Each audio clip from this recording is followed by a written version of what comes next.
Good evening. How you doing? I can be quite a grumpy, irritable old git. I know you're looking at me and thinking, surely not, Paul, you come across as a veritable ray of sunshine. You're probably picturing me skipping across a meadow, anointing the wounds of injured woodland creatures or feeding moonbeams to my pet unicorn. But you couldn't be further from the truth. Knock knock jokes don't really work on me. Knock knock. Go away. Nobody's home. I'm half English and half Scottish, so I'm a massive fight masquerading as a human man. I hate it when the rugby's on. No matter who wins, I always end up beating myself up. I don't really have a personality. Instead, I have a mixed bag of neuroses, complexes and obsessions that I pretend is a personality. My friends keep on complaining about how annoying I am. I explain to them that they have it easy. They can get away from me. I can't.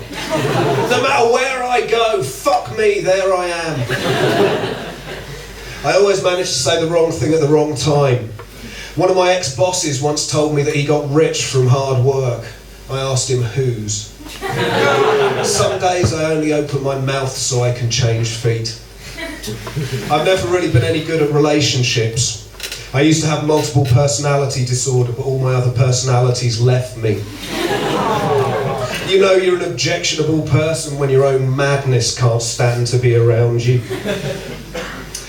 I can't be happy with a woman unless I can respect her. And I can't respect any woman with such bad taste that she's willing to go out with me. Paul, I love you. For God's sake, woman, would you get some kind of self-respect? You can do so much better. Sometimes I think I should go for a woman who's studying psychiatry. I'll still be a terrible boyfriend, but by God, I'll be a great case study. Don't leave, baby. I can be your doctoral thesis. It's not just relationships with women I find difficult. I find most people and situations more irritating than a sandpaper condom. For example, I can't stand people who like rocks. I was a fan of magma before it was cool. And I can't stand hipsters with their furry fat faces and their tiny feet running round and round in their stupid little wheels. Hamsters. I can't stand hamsters. And gerbils can fuck off as well. Those are two of my little pet hates. One of my slightly bigger pet hates is people trying to sell me stuff. The more someone tries to sell me something, the less I want it. Can I help you with that? No. I can probably get you a discount on that. Please leave me alone. 50% off? Didn't I just ask you to leave me alone? You can have it for free. That's it. Fuck you, I don't want it now. I'm what's the word? Idiot. That's it. I'm a fucking idiot. I know it's not their fault, I just don't like it. It's lucky they don't give you the hard sell when you were food shopping, or I'd starve to death. I can't stand TV adverts either. There was a Puma ad that started with the line, "Calling all rebels." Calling all rebels, oh yeah. Because there's nothing more defiant, subversive, disobedient, maverick or rebellious than doing exactly what you're told. Be a rebel by conforming to what this advert tells you to do. Conformity, it's the new rebellion. And I hate the way characters in adverts talk. There was a Nokia ad where a man explains to his partner how great the camera on his phone is by saying, "Because with the 45 megapixel sensor on the Nokia something or other something, we're at the heart of the action." Oh, please, Nokia, people just don't talk like that. Or maybe I'm wrong. Maybe advertising executives talk like that. Darling, while you're in the kitchen, can you put the kettle on? With the Russell Hobbs Boil Master, you'll have boiling water in seconds. Yes, dear. Incidentally, is there anything you particularly wanted to do this weekend? Yes, because if we book today, we can get massive discounts on weekend city breaks with this exclusive, once-in-a-lifetime offer. Oh, for God's sake, Colin, why do you always talk in slogans? If you weren't an advertising executive, we'd have children with normal names, instead of having kids called Massive Savings and Special Offer. What sort of a man calls his daughter Special Offer? Are you aware of the trouble Special's been having since she moved up to secondary school?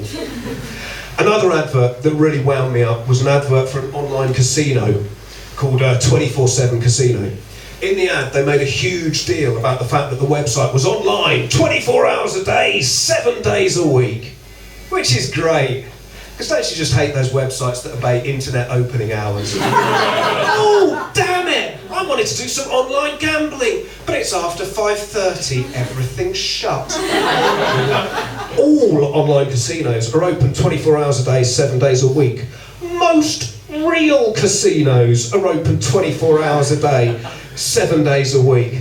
Maybe this is actually about marketing and targeting a particular demographic. We're going for the highly addicted customer. They care about the 24-hour availability of highly addictive gambling sites. Now, I must admit, I don't get gambling addiction. I understand. Here's a load of money. Here's a load of unspecified drugs. Oh, unspecified drugs. Lovely. Now I'm addicted. That I get. I understand that. Here's a load of money. Oh, thank you very much. Now I'm addicted. I don't get that at all. I'm not trying to suggest it doesn't exist. I'm just saying that I don't get it. It seems like there's a stage missing. It's kind of like getting addicted to just giving your money away. If my life is going to be taken over by addiction, you better believe I'm going to get addicted to taking something. Alcohol, drugs, Lemsip, Tixie Licks. I'm not getting addicted to just giving my money away. Twiglets. Hey man, you got anything? Yeah, I really need some Twiglets, man. No, I've asked him. All he's got is scampi fries. Oh, come on, man. I've been going through bins looking for discarded Marmite jars. But I would still rather go through that than get addicted to just giving my money away. But hey, I'm not judging. So if there is anyone in tonight who is addicted to just giving their money away, I am quite happy to facilitate your addiction. No? Okay. I do actually have a very addictive personality. I'll cost you a fortune and I'll ruin your life. I did used to be very addicted to smoking. You could have tarred roads with the stuff I coughed up every morning. BP wanted to sink exploratory wells in my lungs. When I gave up, I made a little deal with myself that if I ever got a terminal disease, I could start smoking again. But that means that now, if I walk past a group of people smoking outside a pub and I get a whiff of that gorgeous, amazing smoke, I think, I am longing for a terminal brain tumour. Come on, massive aggressive glioblastoma. Daddy wants a fucking cigarette. Now that's addiction. If a nuclear bomb went off near me, I wouldn't be trying to decide whether to run towards the mushroom cloud and get a quick and painless death, or run away and try and survive in a post-apocalyptic nightmare. My first thought would be, where's the nearest tobacconist? 4-minute warning, you say? I reckon I can get 2 in, maybe 2.5. But humanity is doomed! Brilliant! I can start smoking again. I started trying to give up smoking in 2007 and actually managed it in 2012. What you can probably take from that is that I'm not very strong, but I am persistent. There are 2 main routes to giving up smoking these days. You can either go to a doctor and get Chantix, which is an antidepressant, so you're basically off your tits for 2 or 3 weeks, and then I think you end up so fucked you just forget that you used to smoke. Or there's the nicotine replacement route. That's where you slowly and painfully wean yourself off cigarettes onto patches, gum, spray or vaporizer. And then you slowly and even more painfully wean yourself off the nicotine replacement onto nothing. Nothing at all. I chose the nicotine replacement route. Did I mention the fact that I'm a fucking idiot? And if you think I'm grumpy now, you should have seen me when I was giving up smoking. I'd have days where the most innocuous little question would set me off. No! I do not take sugar in my tea! I'd have a go at trees. You think you're so big and special just because of your essential biomass oxygenating the planet? Or paving slabs. Look at you all flat and grey. No wonder you get walked on all day. Fucking watching you. I did have quite serious anger management issues when I was giving up smoking. I did think about getting some kind of therapy for it, but then I thought, nah, fuck it. Well, it's not like it's me that gets hurt, is it? And on that slightly psychotic note, I should probably bring this to a close. I've got to go and see my Twiglets dealer. He's going to sell a multi-pack for me. So enjoy the rest of your evening. Good night.